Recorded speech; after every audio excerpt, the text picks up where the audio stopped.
আমন্ত্রণ এসএটিভি সংলাপে, সঙ্গে আছি আমি জাহিদুর রহমান খান। দর্শক, সাপ্তাহিক আয়োজনে আমাদের আজকের আলোচ্য বিষয় বিচার, সংস্কার ও নির্বাচন। আর এই আলোচনায় আমার সঙ্গে স্টুডিওতে আছেন বিএনপির যুগ্ম মহাসচিব সৈয়দ ইমরান সালে প্রিন্স, আছেন সিনিয়র সাংবাদিক এনটিভির বার্তা প্রধান জহিরুল আলম। আমার বাম দিকে আছেন সাবেক সচিব এএফএম সোলাইমান চৌধুরী এবং সিপিবি নেতা, বাংলাদেশ ছাত্র ইউনিয়নের সাবেক সভাপতি শরীফুজ্জামান শরীফ।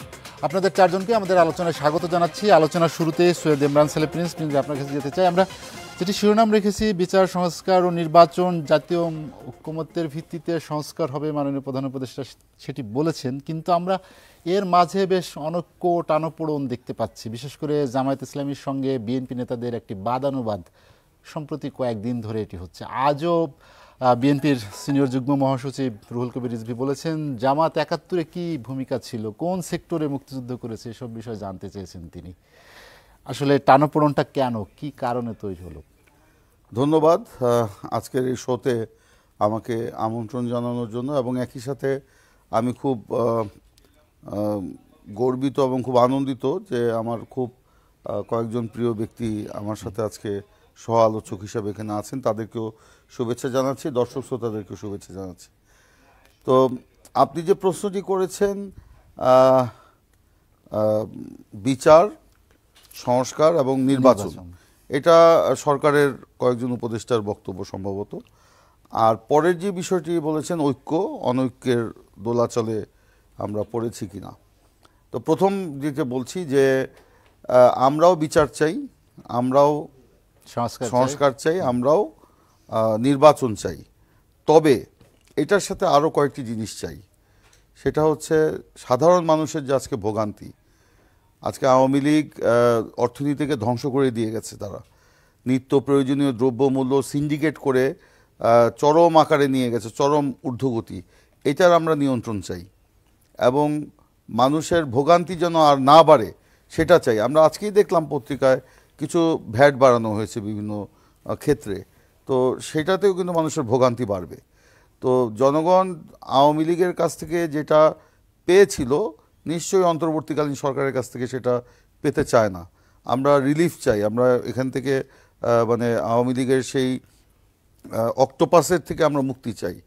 তো সিন্ডিকেটটা আমরা এই সরকার এখনও ভাঙতে পারেনি, এবং ভাঙার জন্য যে মেকানিজমগুলো আছে সেই জন্য সরকার, আমরা আগেই বলেছিলাম যে বিএনপি দীর্ঘদিন দেশ চালিয়েছে, অভিজ্ঞতা আছে, এখনও আমরা রাজপথে আছি। ভবিষ্যতে ক্ষমতায় গেলে আমরা কিভাবে নিত্য প্রয়োজনীয় দ্রব্যমূল্য জনগণের ক্রয় ক্ষমতার মধ্যে আনবো, সেটা নিয়ে আমাদের একটা গবেষণা বা একটা বিশ্লেষণ বা একটা মানে কি বলা যায় এটাকে, চিন্তাভাবনাও আছে। তো সরকার যদি বিএনপি সহ অন্যান্য রাজনৈতিক দল, সিপিবি কিংবা এবি পার্টি কিংবা জামাতে ইসলামী কিংবা অন্যান্য রাজনৈতিক দল, তাদের সাথেও যদি একটু সংলাপ করতো বা একটা আলোচনা করতো, একটা পথ নিশ্চয়ই এখান থেকে বের হতো, কিন্তু সেটা আমরা দৃশ্যমান দেখি নাই। তো আমরা ওই মানে কি বলে, বিচার, সংস্কার, নির্বাচনের সাথে এগুলোও চাই, এবং সেটা অতি দ্রুত চাই। আপনার যত দিন যাবে এই বিচারের নামে, সংস্কারের নামে নির্বাচনটা যত প্রলম্বিত হবে, এই যে জনগণের ভোগান্তি এবং একই সাথে ষড়যন্ত্র, সেটা কিন্তু বাড়বে। তো সেই কারণে আমরা ওগুলোও চাই, নির্বাচন চাই খুব দ্রুত, এবং জনগণের ভোগান্তিও আমরা নিরসন চাই। নিত্য প্রয়োজনীয় দ্রব্যমূল্য আছে, সমাজের বিভিন্ন শ্রেণীর মধ্যে একটা বৈষম্য আছে। আপনার গার্মেন্টস শ্রমিকদের মধ্যে মানে একটা চাওয়া পাওয়ার একটা বিশাল ফারাক আছে মালিকদের সাথে। বিভিন্ন মিল কলকারখানার শ্রমিকরা আপনার ন্যায্য মজুরি থেকে বঞ্চিত আছে, কৃষকরা তাদের ন্যায্য পাওনা থেকে বঞ্চিত আছে। এগুলোও নিরসন চাই। তবে এগুলো সাধারণত মানে রাজনৈতিক নির্বাচিত সরকারের পক্ষেই এগুলোকে মিট করা সম্ভব। সেই জন্য আমরা বলেছি যে একটা মানে অভ্যুত্থানের পরে যে একটা মানে সরকার, নির্বাচিত সরকার আসবে, তারা জনগণের কাছে কমিটেড এগুলো নিরসন করার ক্ষেত্রে। আর ঐক্য অনৈক্যের ব্যাপার বলছেন, শুনেন, জাতীয় ঐক্য তো অবশ্যই আছে। এই জাতীয় ঐক্য রক্ত স্নাত জাতীয় ঐক্য, এবং সেই জাতীয় ঐক্যকে ধরে রাখার জন্য অন্তর্বর্তীকালীন সরকারকেও যেরকম ভূমিকা পালন করতে হবে, রাজনৈতিক দলগুলোকেও সেই ভূমিকা পালন করতে হবে। আমরা এই অন্তর্বর্তীকালীন সরকারকে সমর্থন করেছি, আমরা চাই না এই সরকার ব্যর্থ হোক। এই সরকারের ব্যর্থ হওয়া মানে আমাদের এই আন্দোলনের যে ফসল সেটা নস্যাৎ হওয়ার একটা হাতছাড়া হয়ে যেতে পারে। এবং একই সাথে মূল লক্ষ্য যেটা, যে গণতন্ত্রে রূপান্তর এবং গণতন্ত্র পুনরুদ্ধার, সেটাও কিন্তু নস্যাৎ হয়ে যেতে পারে। সেই জন্য আমরা এই সরকারকে সফল দেখতে চাই। এই জন্য আমাদের জাতীয় ঐক্যটা ধরে রাখতে হবে। তবে হ্যাঁ, আমরা এই আন্দোলনের মানে পরে শেখ হাসিনার ফ্যাসিবাদী শাসনের পরে আমরা কোনো জায়গা থেকে কিছু অনৈক্যের আমরা মানে দেখতে পাচ্ছি, কি বলে, কোথাও কোথাও থেকে অনৈক্যের সুর আমরা দেখতে পাচ্ছি। এবং যেমন ধরেন, যদি বলা হয় যে ভারত কষ্ট পায়, এমন কোনো কাজ আমাদের করা উচিত না।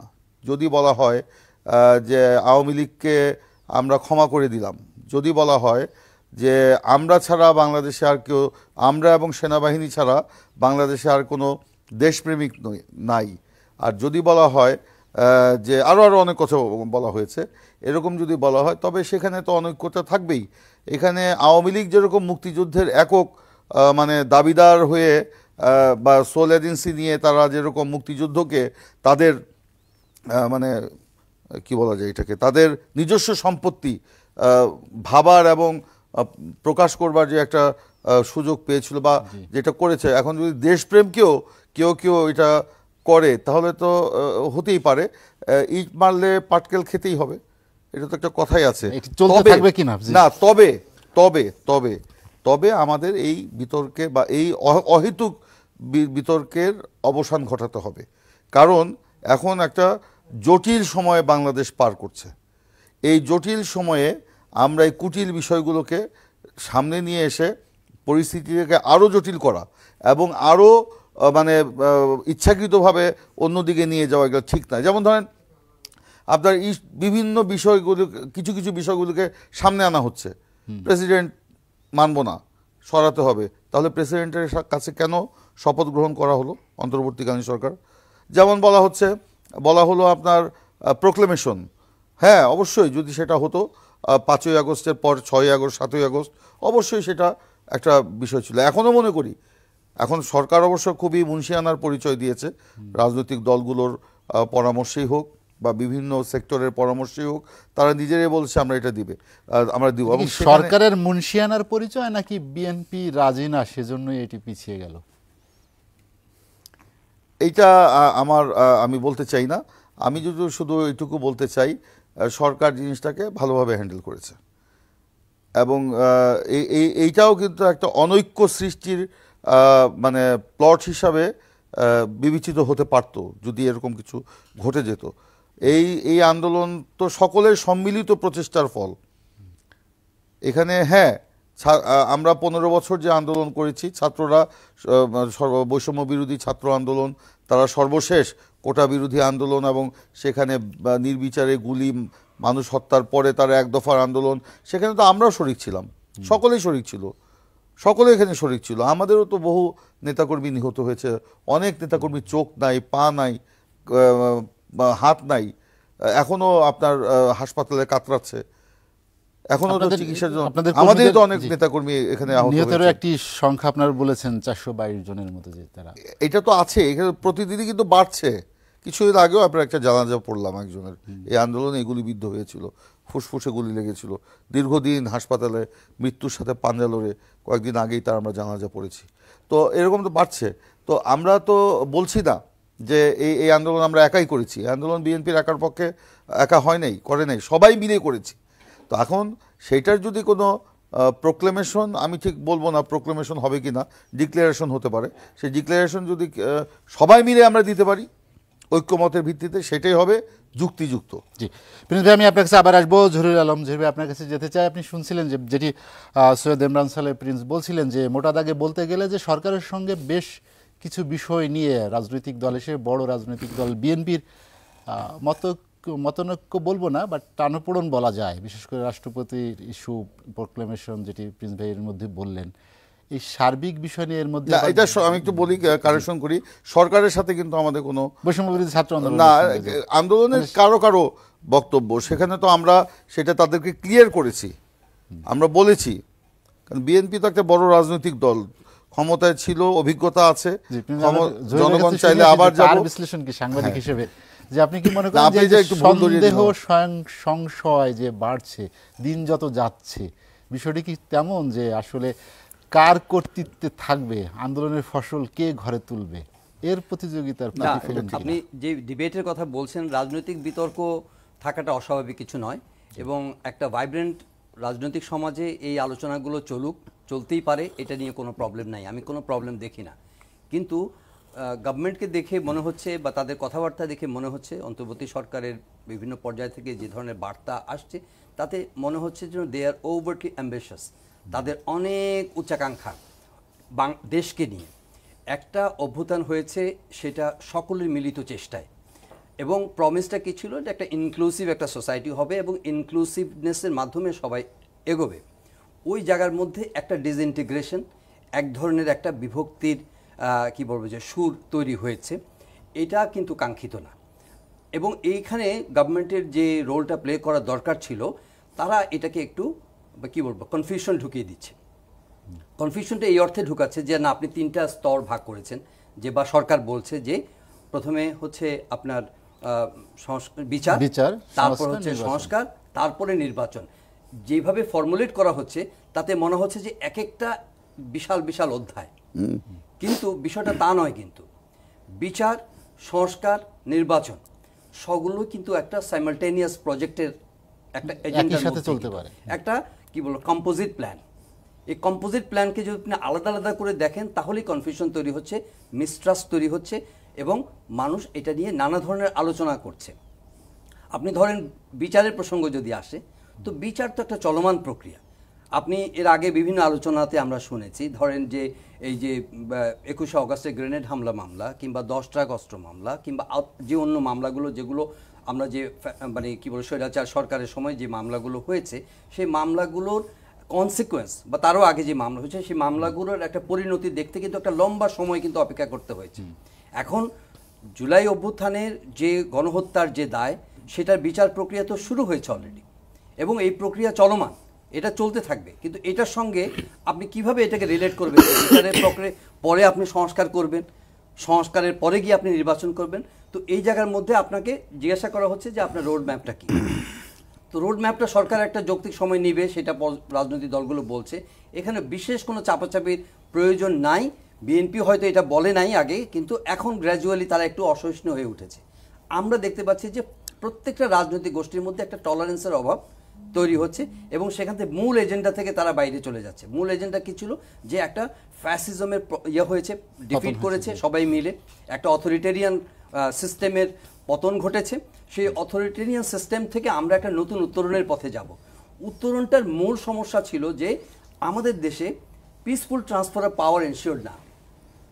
এই জন্যই তো আমরা 90-এর অভ্যুত্থানের পরে আমরা একটা মানে ব্যবস্থা কাজ করেছিলাম, এবং সেটারই কনসিকুয়েন্সে আমরা তত্ত্বাবধায়ক সরকার ব্যবস্থা চালু হয়েছে, এবং সেটা খুবই ডেলিবারেটলি সেটাকে ধ্বংস করে দেওয়া হয়েছে, সো দ্যাট একটা গোষ্ঠী, স্বার্থান্বেষী গোষ্ঠী, তারা যেন ক্ষমতায় ক্লিন করতে পারে, ক্ষমতায় যাতে একদম মানে পাকাপোক্ত হয়ে থাকতে পারে। কিন্তু একটা ডেমোক্রেটিক সোসাইটিকে আপনার প্রথম কথা হলো যে এনশিওর করতে হবে যে মানুষ ভোট দিবে এবং একটা পিসফুল ট্রান্সফার অফ পাওয়ার হবে। আপনি দেখেন যে ইউনাইটেড স্টেটসে কি রাজনৈতিক বিভক্তি নাই? অবশ্যই আছে, কিন্তু তারা কিন্তু এটাকে একটা মানে কি জীবনের একটা অংশ হিসাবে মানে গ্রহণ করেছে, যে যা কিছুই হবে নির্বাচন সময় মতো হবে এবং 20 জানুয়ারিতে ক্ষমতা হস্তান্তর হবে। এই জায়গার মধ্যে কিন্তু কোনো ব্যত্যয় হচ্ছে না। আদার ওয়ার্ল্ডের জন্য, সারা পৃথিবীর জন্য এটা একটা বিস্ময়, কিন্তু ওরা কিন্তু এটাকে একটা স্বাভাবিক ঘটনা হিসেবে প্রতিষ্ঠা করেছে।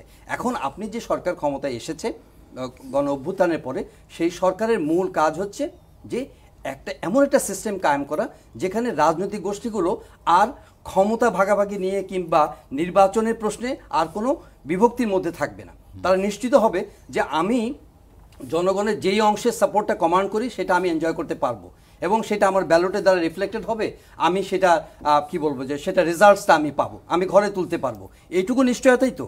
আর বাকিটা কিন্তু আপনি কোনো ঘরে ফ্যামিলিতেও কিন্তু আপনি ইট টেক্স লং ইয়ার্স যে আপনি একটা কালচার, একটা ভ্যালুজ, একটা সিস্টেম, একটা অর্ডার তৈরি করা। এটা আপনি রাতারাতি বাংলাদেশে যে ধরনের অবনমন ঘটেছে, মেইন অবনমন তো আমাদের কালচারাল ডেফিসিট। আমাদের তো সাংস্কৃতিক মূল্যবোধ, যেটা আমাদের পারিবারিক মূল্যবোধ, সামাজিক মূল্যবোধ, এটা তো সম্পূর্ণভাবে ইরোডেড। আপনি সবখানে বিশ্ববিদ্যালয়ের কথা বলেন, আপনি আমাদের প্রতিষ্ঠানগুলোর কথা বলেন, সব জায়গার মধ্যে কিন্তু একটা ভয়ঙ্কর অবনমন হয়েছে, মূল্যবোধের অবনমন। এখন এটাকে কি আপনি কি এই তত্ত্বাবধায়ক সরকার লেড বাই আমাদের professor doctor Yunus, Nobel laureate, ওনার মাধ্যমে 1 বছর থাকুক আর 2 বছর ক্ষমতায় থাকুক, উনি কি এগুলোকে একটা জায়গায় নিয়ে যেতে পারবেন? এই প্রমিস তো দেওয়া সম্ভব না। বিকজ এটার জন্য হয়তো বা আমাদের লম্বা একটা জার্নি করতে হবে, যেই জিনিসগুলো আমরা লস করেছি অলরেডি, সেই জায়গায় পৌঁছাতে গেলে আমি মনে করি যে একটা গুডউইল থাকতে হবে।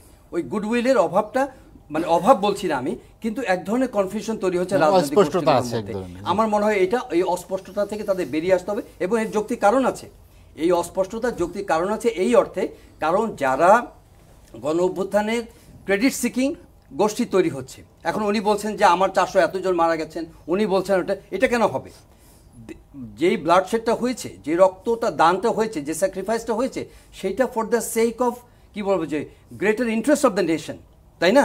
যে আমরা একটা গণবিরোধী শক্তির বিরুদ্ধে সকলে দাঁড়িয়েছে এবং সেটার জন্য রক্ত দিয়েছি আমরা। সুতরাং এই কালেকটিভনেসটা, এই ঐক্যমত থেকে কেন ডিসইন্টিগ্রেট হচ্ছে? ডিসইন্টিগ্রেশন এই কারণে, পলিটিক্যালি আমরা স্বার্থগত চিন্তা থেকে আমরা ডিভাইড হয়ে যাচ্ছি, আমরা সেখান থেকে সুবিধা নিতে যাচ্ছি, কিন্তু জনগণ কিন্তু এক্সট্রিম সাফারার। আজকে উনি তুলেছেন যে এই যে ভ্যাট, নতুন করে ভ্যাট চালু করেছে, এটা ওনাদের জন্য ইজিয়েস্ট ওয়ে। আমাদের সচিব মহোদয় আছেন সাবেক, যে উনি এনবিআর এর কাজ করেছেন। তো আপনি অন্য জায়গার মধ্যে ধনীদের উপর কিছু করতে পারছেন না, কিন্তু আপনি ছোট ছোট ছোট ছোট জিনিসের উপরে কিন্তু আপনি 5%, 7.5% থেকে 20%, 15% পর্যন্ত আপনি ভ্যাট আরোপ করে দিয়েছেন, হুইচ ইজ নট, কি বলে, conducive and comfortable for the nation, for the people, তাই না? আমার মনে হয় যে এই জায়গাগুলোতে আরেকটু পরিষ্কার থাকতে হবে এবং গুডউইলটা ক্লিয়ার করতে হবে মানুষের কাছে। এটা কিন্তু খুব, আমি আপনার কাছে আবার আসবো। এফএম সোহাইমান চৌধুরী, আপনার কাছে যেতে চাই যে জহির ভাই বলছিলেন যে গুডউইলটা, অর্থাৎ সদিচ্ছাটা আরো পরিষ্কার করতে হবে, এক ধরনের অস্পষ্টতা, ধোঁয়াশা, তার থেকেই কি সন্দেহ, সংশয়, এবং তারপরের ধাপে আমরা যদি ষড়যন্ত্র, এরকম নানা প্রকার কথাবার্তা, গাছ ডালপালা বিস্তার করছে রাজনীতিতে, এর আসলে শেষটা কি হতে পারে? ধন্যবাদ। আমার সম্মানিত সহ আলোচক বৃন্দকে অভিনন্দন জানাচ্ছি, দর্শক শ্রোতাকে অভিনন্দন জানাচ্ছি। আপনি যে মূল 3টি বিষয় বলেছেন, বিচার, সংস্কার এবং নির্বাচন, এই 3টিকে ঘিরে সন্দেহ দানা বাঁধা, সংশয় তৈরি হওয়া, ভুল বুঝাবুঝি হওয়া, অনেক কিছু হতে পারে, আবার নাও হতে পারে। এখন এক এক করে আমরা আসি। যে 3টি মূল বিষয়, বিচার, সংস্কার এবং নির্বাচন, এই 3টি হলো চলমান প্রক্রিয়া। একটা এই বিষয় যদি কোনো কারণে আটকা পড়ে, থেমে যায়, অন্যগুলো কিন্তু থেমে থাকে না, থামিয়ে রাখা উচিত নয়। যদি কেউ মনে করে যে আমার বিচার প্রক্রিয়া বিঘ্নিত হচ্ছে, অতএব আমি সংস্কার করব না, তাহলে তিনি বোকার স্বর্গে বাস করেন। তার বিচার প্রক্রিয়া তো যাবে, সংস্কারও যাবে, দেশও রসাতলে যাবে। এটা স্বাভাবিক প্রক্রিয়া। আর যে বিষয়টি আমার শ্রদ্ধাভাজন ইমরান সালেহ প্রিন্স ভাই তো বলেছেন, রাজনৈতিক আলোচনা মাননীয় প্রধান উপদেষ্টার সাথে তথা বর্তমান সরকারের সাথে রাজনৈতিক দলগুলোর হয়েছে, এবং হওয়ার ফলে মোটামুটি আমরা সামান্য স্বস্তিতে আছি। যদি না হতো তাহলে আরো মহা বিপদ হতে পারত। এই আলোচনাগুলো আরো ঘনিষ্ঠ, আরো সময় নিয়ে এগুলো চলমান থাকা উচিত। মনে হয় মাঝে মাঝে থেমে যায়, এটা উচিত নয়। আপনার আর আমার মাঝে সুসম্পর্ক তখনই তৈরি হবে যখন আপনার আর আমার সঙ্গে শুভেচ্ছা বিনিময় ঘন ঘন হবে, দেখা সাক্ষাৎ ঘন ঘন হবে, মত বিনিময় ঘন ঘন হবে। তখন যেটি হবে যে আপনার মত কি আছে আর আমার মত কি আছে, আপনারটা আমি গ্রহণ করা, আমারটা আপনি গ্রহণ করা, পারস্পরিক দূরত্বটা তখন স্বাভাবিকভাবে কমে যায়। কিন্তু আলাপ আলোচনা দেখা দেখি যদি বন্ধ হয়ে যায়, সংশয় সন্দেহ আরো বাড়ে এবং এটি ব্যাপক আকার ধারণ করে। সুলাইমান চৌধুরী, আপনি বলছেন যে আরো ঘন ঘন আলোচনা হওয়া উচিত। আসলে কোনো বিষয় নিয়ে কি সরকারের মধ্যে এমন কোনো মনোভাব আছে কিনা, কোনো ধরনের অস্বস্তি আছে কিনা? তারা কি মনে করে যে রাজনৈতিক দলগুলোর সঙ্গে আরো বেশি আলোচনা হলে, আলাপ হলে সেখানে তাদেরও তো কোনো কিছু একটি দায়বদ্ধতার জায়গা তৈরি হতে পারে, সেজন্য এড়িয়ে যাওয়ার কোনো মনোভাব, এরকম কোনো সংগঠনকার তৈরি হয়েছে? আমি এবি পার্টির পক্ষ থেকে মাননীয় প্রধান উপদেষ্টার সঙ্গে আমার দলের প্রতিনিধিদেরকে নিয়ে 3 বার আলোচনায় বসেছিলাম। আমার কাছে এমনটি মনে হয়নি। আমি যে বিষয়টি ফোকাস করতে চাই যে এই আলোচনাগুলো আরও অল্প সময়ের মধ্যে ঘন ঘন হওয়া উচিত, এমনিতেও আলোচনা হওয়া উচিত। হলে যেটা হবে, দূরত্বগুলো কমে যাবে, পারস্পরিক বোঝাপড়াটা বাড়বে, বাড়লে পরে দেশের জন্য কল্যাণকর হবে। আমি স্বাভাবিক হলে আপনাকে আমার মনের কথা, মূল্যবান পরামর্শগুলো দিতে পারবো, আপনি স্বাভাবিক হলে আমাকে দিতে পারবেন। কিন্তু এই স্বাভাবিকতা কখন আসে? যখন যোগাযোগটা সবসময় থাকে এবং ঘনিষ্ঠ যোগাযোগ হয়। সেই ঘনিষ্ঠ যোগাযোগের কিছুটা অভাব আমি দেখতে পাচ্ছি, লম্বা সময় ধরে গ্যাপ থাকে।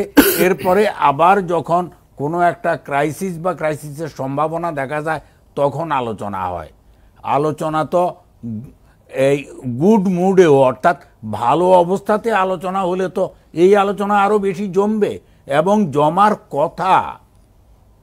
এবার একটা বিষয় আছে, বিচার বিভাগ তো চলছে মোটামুটি ভালো, বিশেষ করে যে গণহত্যার বিচারগুলো আমরা আশা করি, প্রত্যাশা করি যে অতি দ্রুত এবং 1 বছরের বেশি যাওয়া উচিত নয়, এটা শেষ হতে হবে। এবার আসুন সংস্কারের বিষয়ে। সংস্কার একটা চলমান প্রক্রিয়া, এটা কোনোদিন থামে না এবং এটাকে থামানো উচিত নয়। এটার জন্য নির্বাচন বন্ধ রাখা উচিত নয়। আর নির্বাচনের কথা বলছেন, এই গতকালকেই আমরা দেখেছি মাননীয় প্রধান নির্বাচন কমিশনার জানিয়েছেন, নির্বাচন কমিশন জানিয়েছে আজকে সকালে, আমি নিউজে দেখেছি যে মার্চ মাসের 2 তারিখে তারা চূড়ান্ত ভোটার তালিকা প্রকাশ করবেন। তার মানে তারা কাজ করেছেন এই কয়েকদিনে। আজ খসড়া প্রকাশিত হয়েছে, খসড়া আজকে প্রকাশিত হয়েছে। হওয়ার পরে এখন প্রশ্ন আসবে, স্থানীয় সরকার নির্বাচন আগে না জাতীয় নির্বাচন আগে? এই প্রশ্নটা আসা স্বাভাবিক। রাজনৈতিক দলগুলোর মধ্যে এই বিষয়ে মিশ্র প্রতিক্রিয়া। আমার ভাই ইমরান সালেহ প্লিন্স, ওনার দল চাচ্ছেন, আরও 2-3টা দল চাচ্ছেন যে জাতীয় নির্বাচনটা আগে হয়ে যাক। হয়ে যাওয়ার যুক্তি আছে। যুক্তিটা হলো এই, রাজনৈতিক নেতাদের সঙ্গেই কেবল জনগণের নাড়ির সম্পর্কটি থাকে। মানুষ কি বোঝে, কি চিন্তা করে, কি আশা করে, কি পেতে চায়, এটা মন খুলে জনগণ রাজনৈতিক নেতাদেরকে বলে এবং রাজনৈতিক নেতারা এটা সবসময় সচক্ষে দেখে বলে তারা বলা বা বলার আগে বুঝে ফেলতে পারে। এটা একটা বিরাট বিষয়।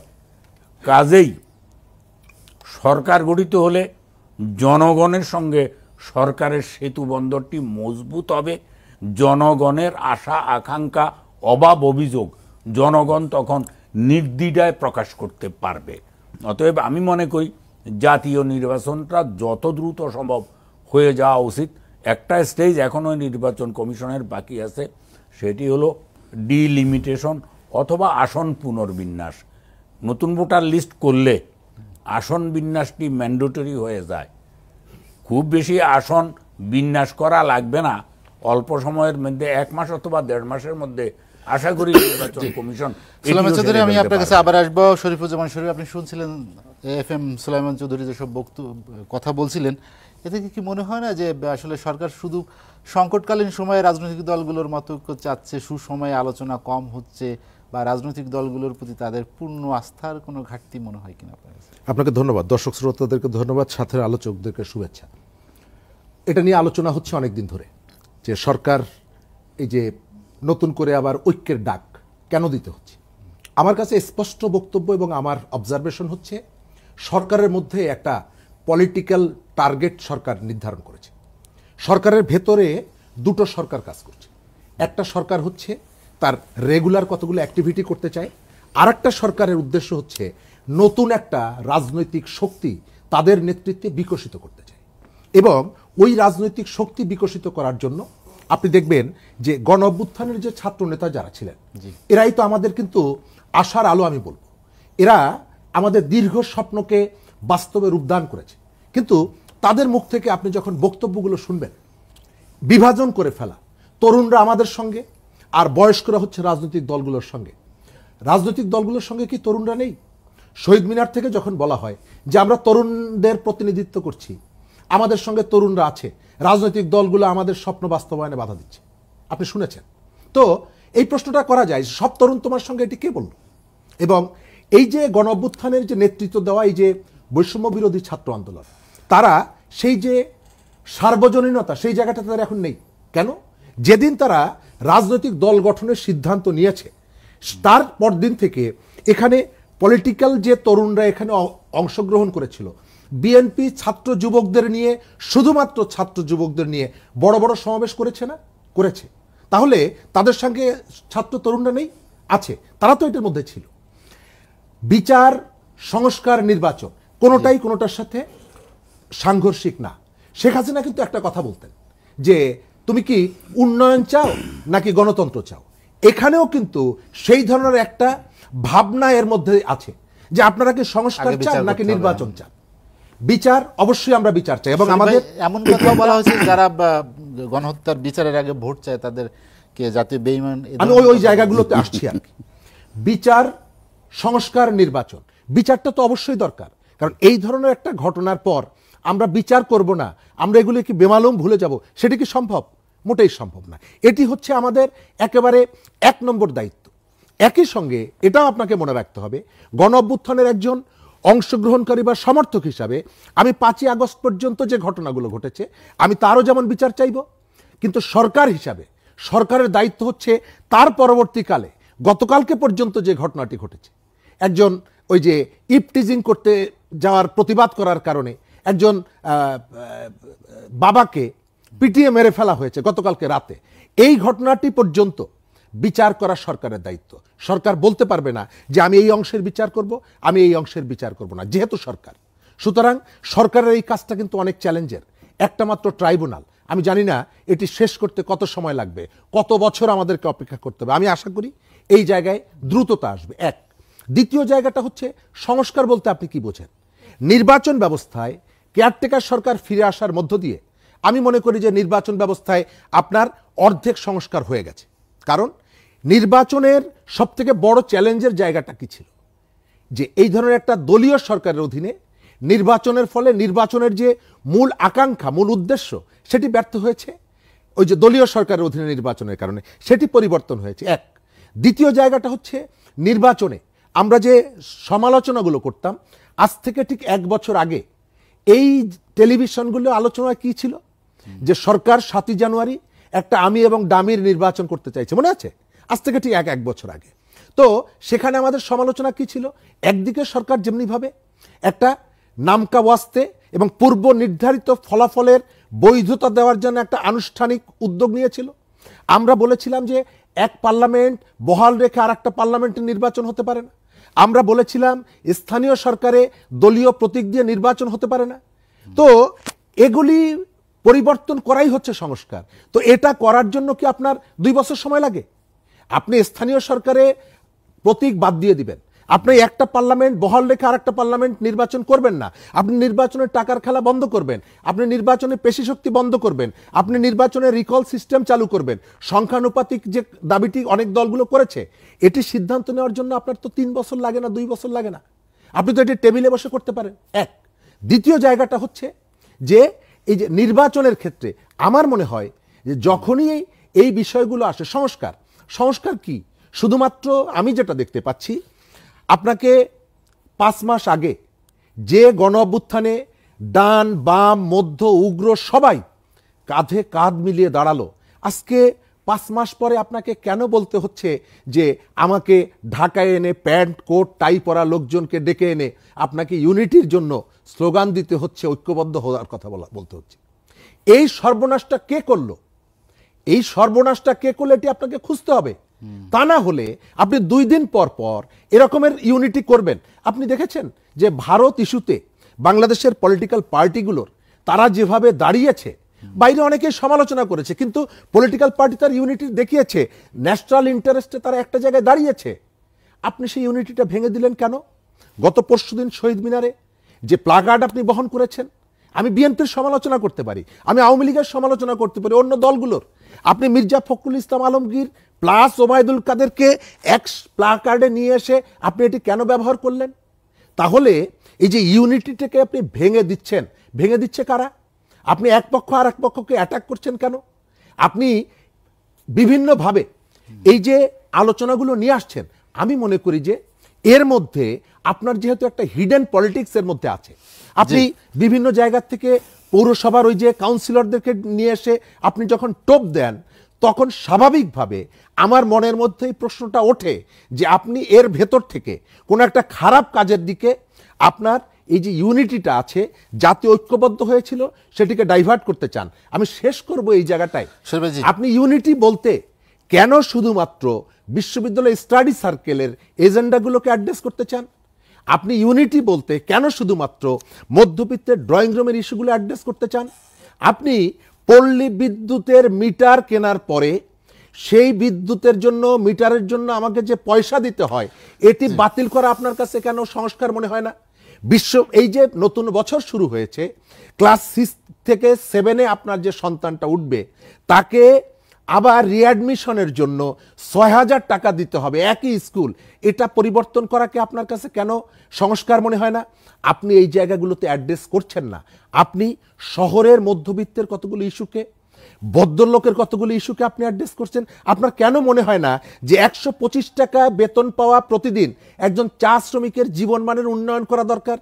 আমাদের এই জায়গাটায়, আমি শেষ করব এই জায়গাটায়, আমরা প্রতিনিয়ত যে সংকটগুলো তৈরি করছে, এই যে ছাত্র নেতাদের কথা বলছি, তাদের নিয়ে অনেক আশা আমাদের, যেমন একই সাথে তারা আমাদের স্বপ্ন ভেঙে দিচ্ছে বারবার।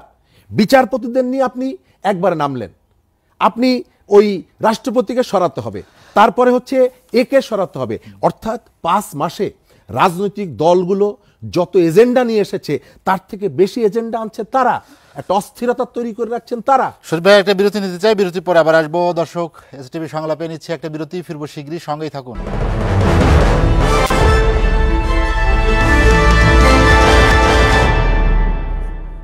দেখছেন এসটিভি সংলাপ। বিরতির পর আমরা আবারও ফিরছি আলোচনায়।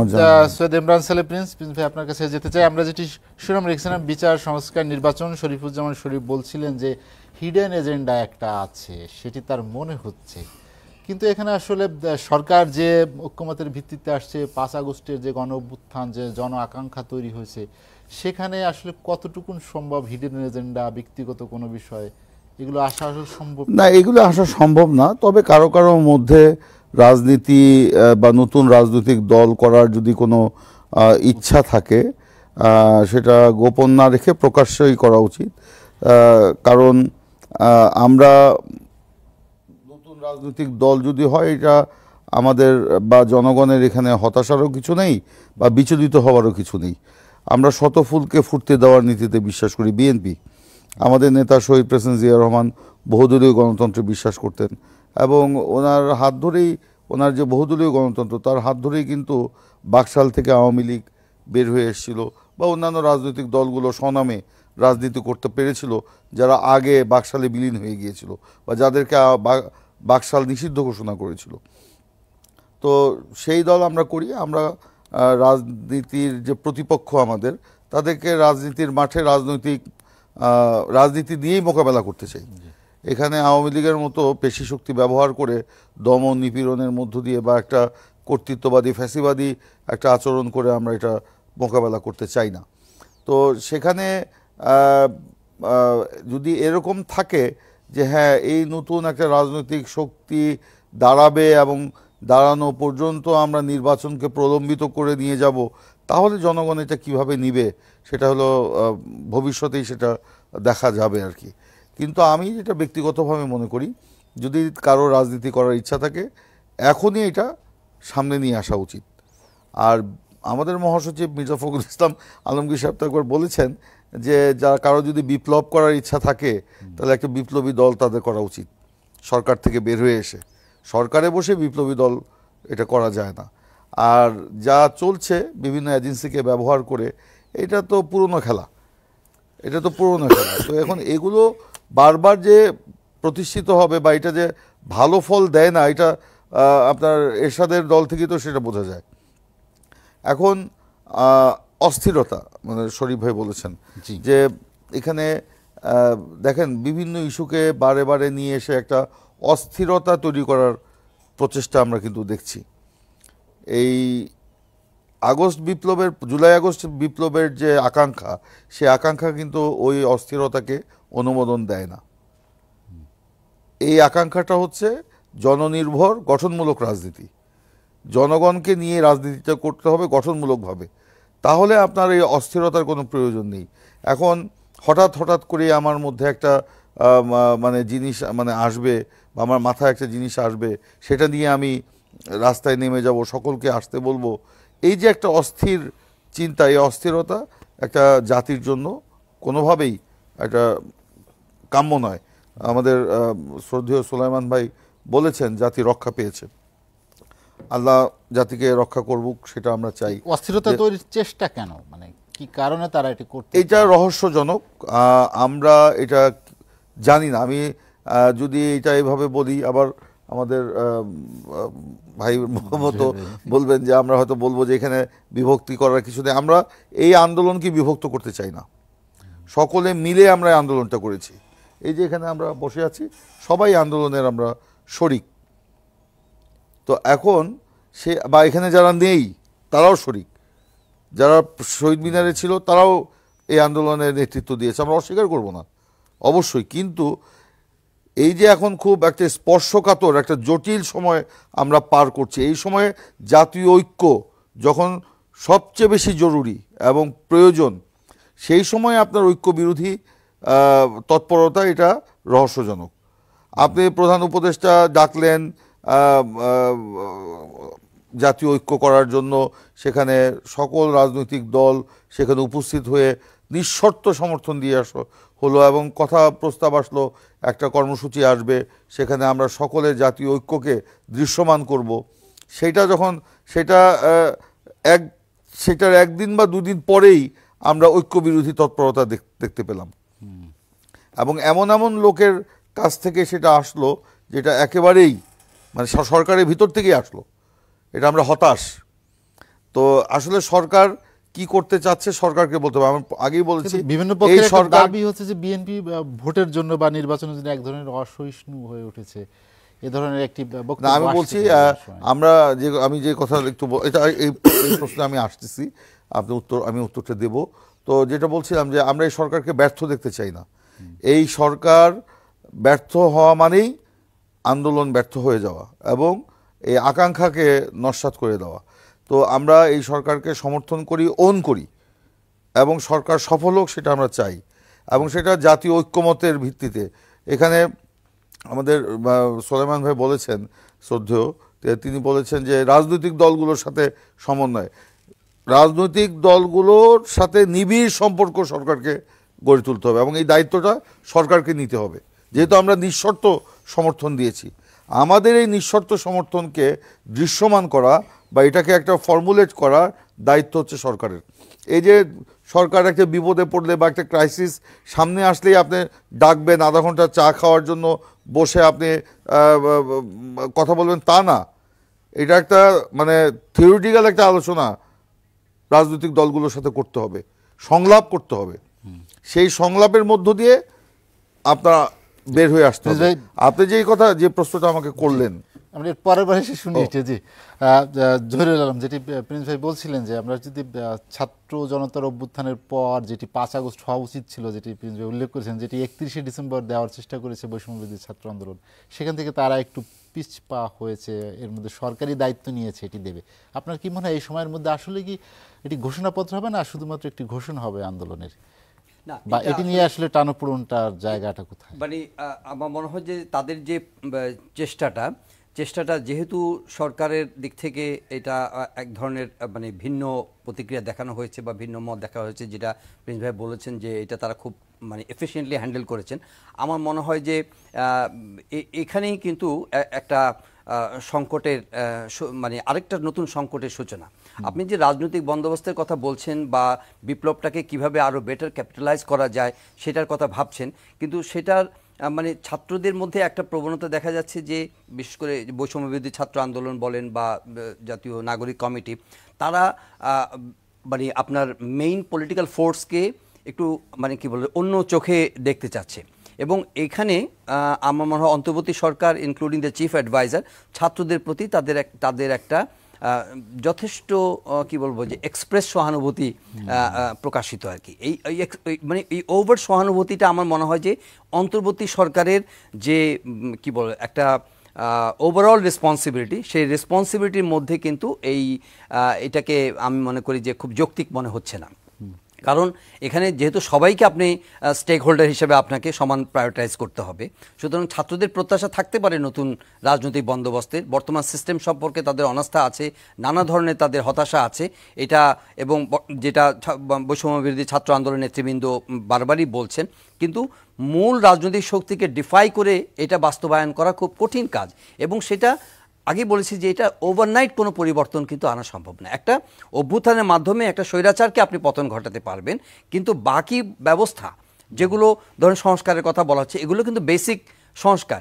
এই যে নির্বাচন পরিচালনা করার ক্ষেত্রে যে পদক্ষেপগুলো, এগুলো কিন্তু সবসময় ধারাবাহিকভাবে আলোচনাগুলো আসছে, এবং এটা এক রাতের মধ্যে কিন্তু এই সংস্কারগুলো যদি আপনি প্রশাসনিকভাবে বাস্তবায়ন করতে চান সম্ভব। কিন্তু এটা সাস্টেনেবিলিটি যদি চিন্তা করেন তাহলে এগুলো কিন্তু একটা লম্বা প্রসেস, এক্সারসাইজের ব্যাপার, অনুশীলনের ব্যাপার।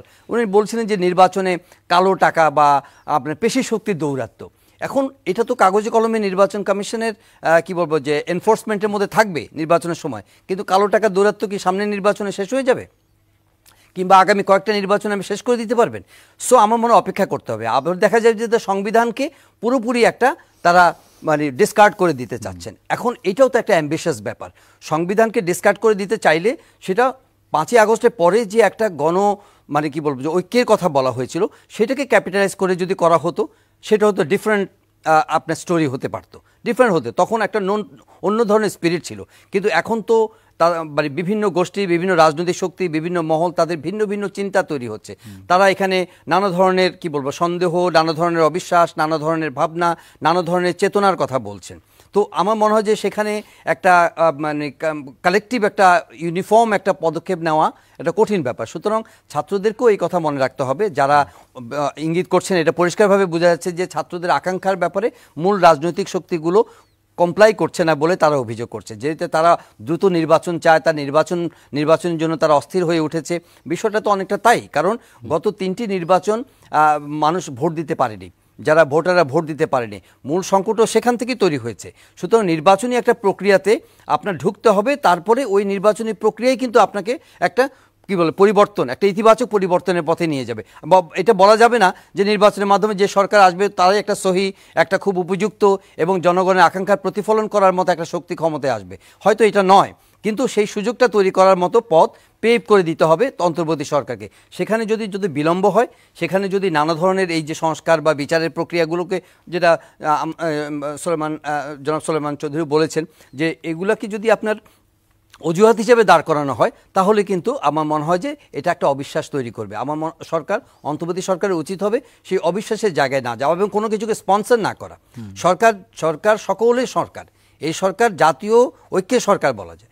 তো সেখানের মধ্যে যদি কাউকে স্পন্সর করে, যেমন ধরেন যে একটা সংলাপ হচ্ছে, সংলাপের মধ্যে বলছে যে ঐক্য, সংস্কার, নির্বাচন, তার মানে এখানে দেখা যায় যদি এটা মনে হয় যে না এটা সরকারের একটা চিন্তার প্রতিফলন ঘটছে, এখানে যারা আলোচনা করছে তারা একটা এজেন্ডাকে ড্রাইভ করতে চাচ্ছে, তখন কিন্তু অন্য রাজনৈতিক শক্তিগুলো কিন্তু সেখানে ইন্টিগ্রেটেড হবে না।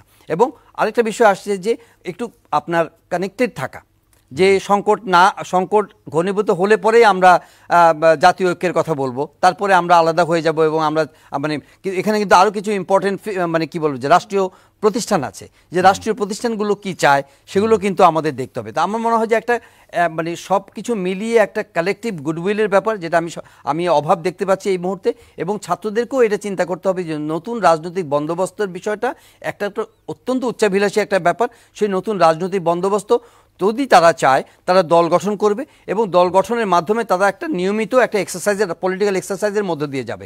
এখানে প্রতিনিয়ত তো বিপ্লব করার মতো অবস্থা নাই। তারা যে দল করবে তারা তো সরকারেও আছে 3 জন। আপনি নিজেই বলেছেন যে উপদেষ্টা পরিষদে বিশেষ করে মাননীয় প্রধান উপদেষ্টা বাড়তি একটি সহানুভূতি তাদের প্রতি যদি থাকে, এই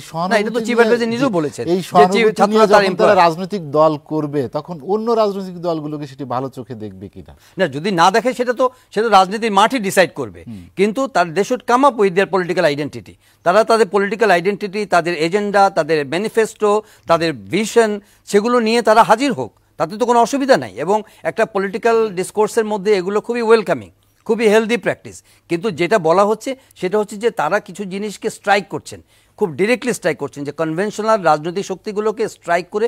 আমি বলছি না যে কনভেনশনাল যে রাজনৈতিক শক্তি আছে তারাই সহি, তারা খুব ভালো, তারা জনগণের বন্ধু পুরোপুরি, তারা সব কিছু সমাধান করে দিবে এমন নয়, কিন্তু তাদেরকে তাদের সঙ্গে হস্টিলিটি করে, তাদের সঙ্গে সংঘাতময় কোনো পরিস্থিতি তৈরি করে, যেমন বলছেন যে বিভিন্ন ব্যানার দিয়ে বা বিভিন্ন পোস্টার দিয়ে এক ধরনের মূলধারা রাজনৈতিক দলগুলোকে যদি আপনি প্রতিদ্বন্দ্বী হিসেবে যদি প্রতিষ্ঠা করেন, তাহলে এটা কনফ্রন্টেশন বাড়বে, এটা আপনার বিপ্লবের চেতনা বা গণ অভ্যুত্থানের চেতনার সঙ্গে এটা সাংঘর্ষিক হয়ে যাবে। এবং যেই ভয়টা করা হচ্ছে প্রতিনিয়ত, যে যারা পতিত যে সরকার তাদের প্রতি সহানুভূতিশীল, তারা কোনো না কোনোভাবে পুনর্বাসিত হওয়ার সুযোগ পায় কিনা।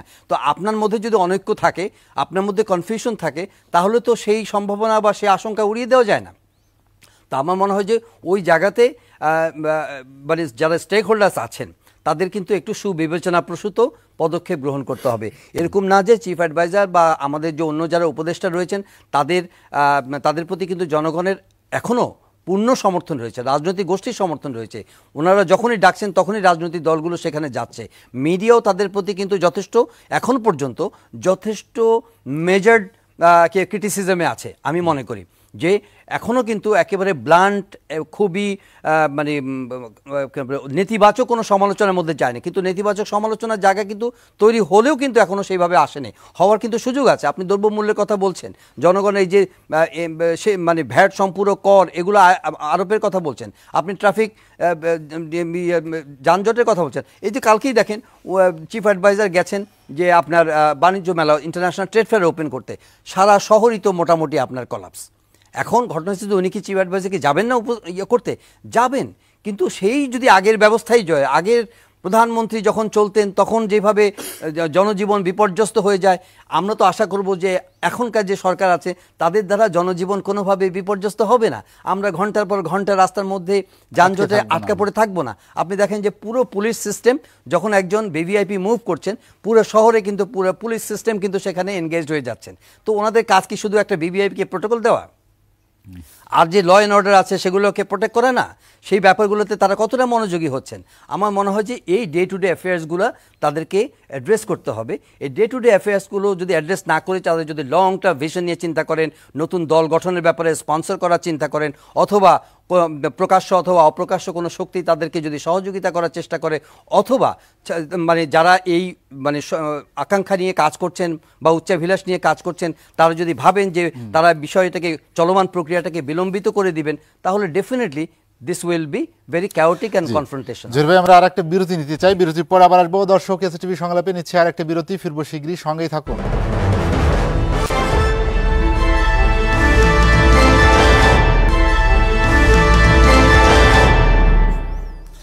দেখছেন এসটিভি সংলাপ। বিরতির পর আমরা আবারও ফিরছি আলোচনায়। এএফএম সোলাইমান চৌধুরী, যেটি নিয়ে আলোচনা করছিলাম বিচার সংস্কার নির্বাচন, যেটি জহির ভাই সেখানে শেষ করলেন, সেখান থেকে আসলে শুরু করতে চাই।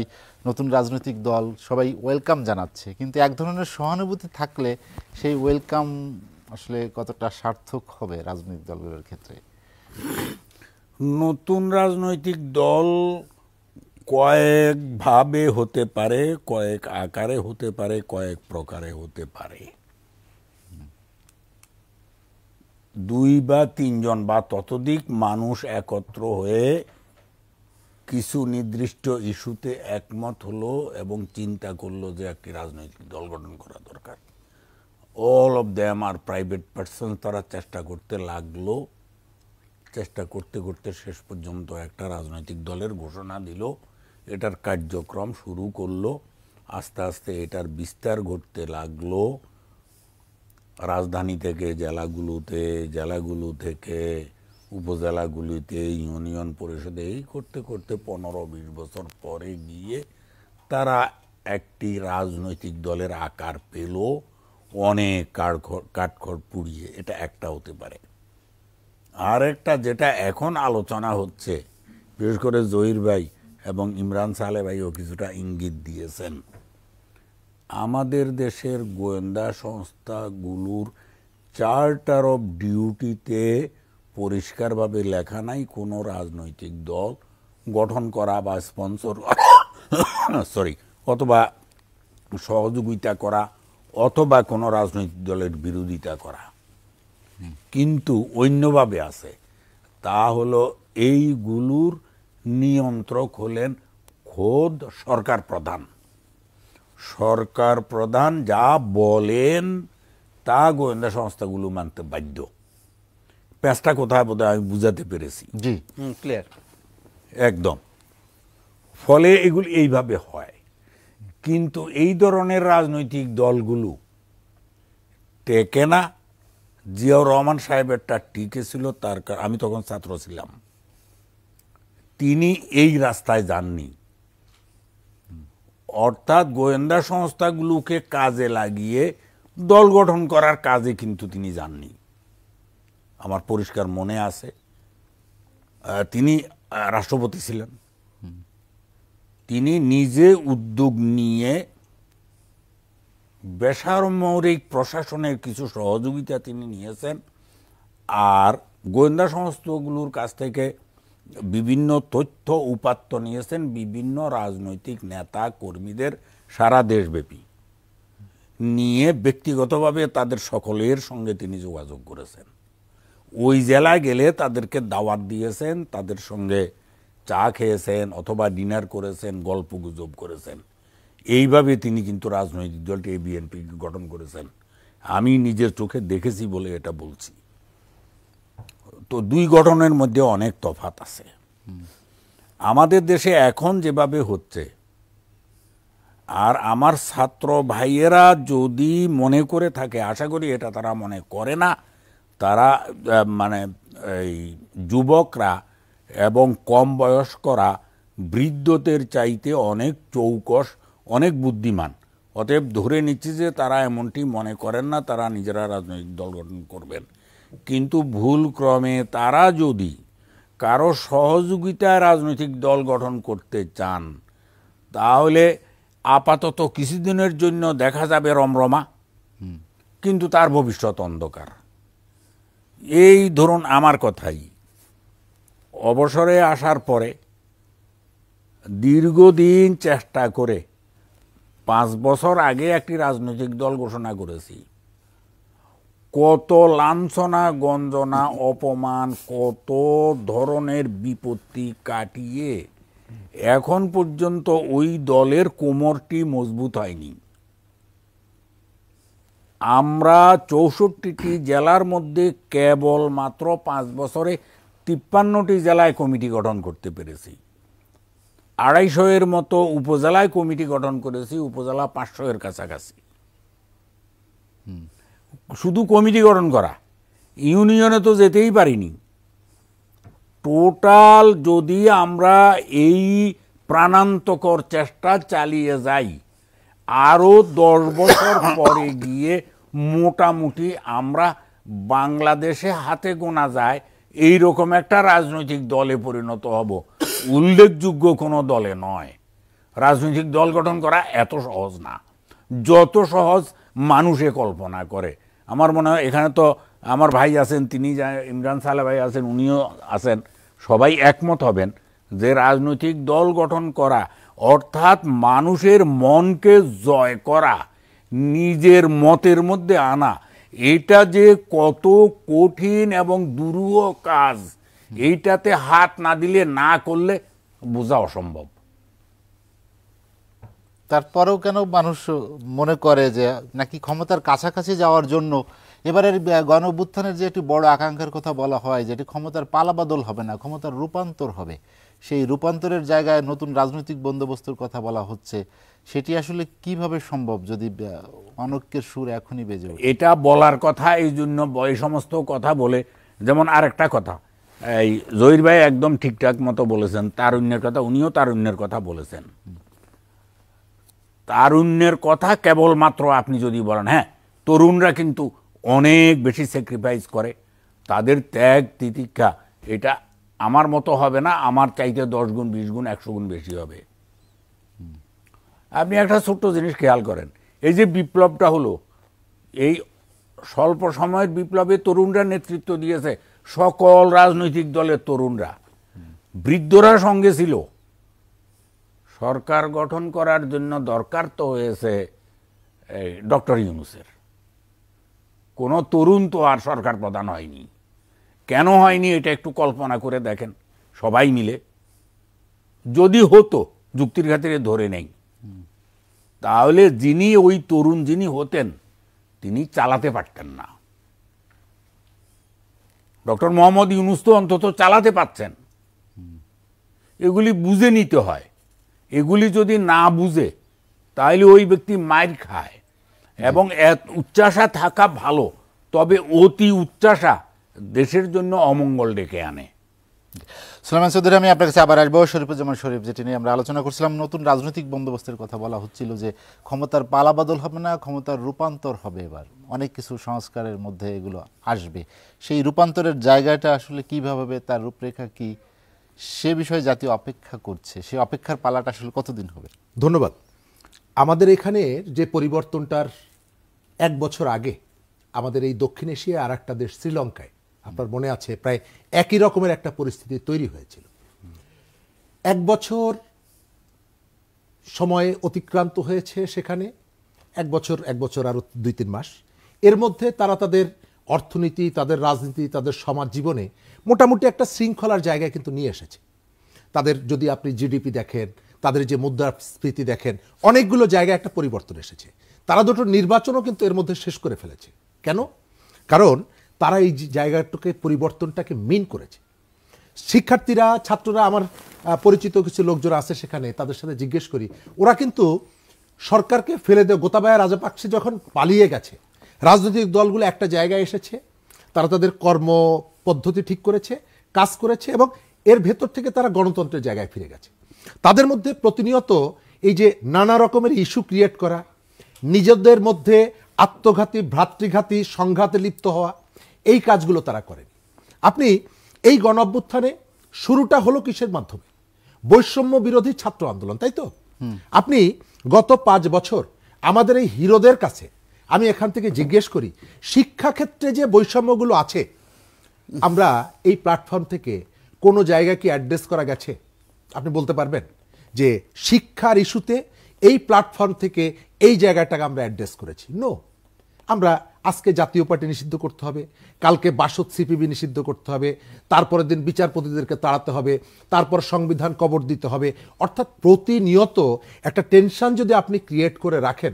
আমরাও তো ছাত্র আন্দোলনের কর্মী ছিলাম, মিছিল মিটিং আমরাও করেছি।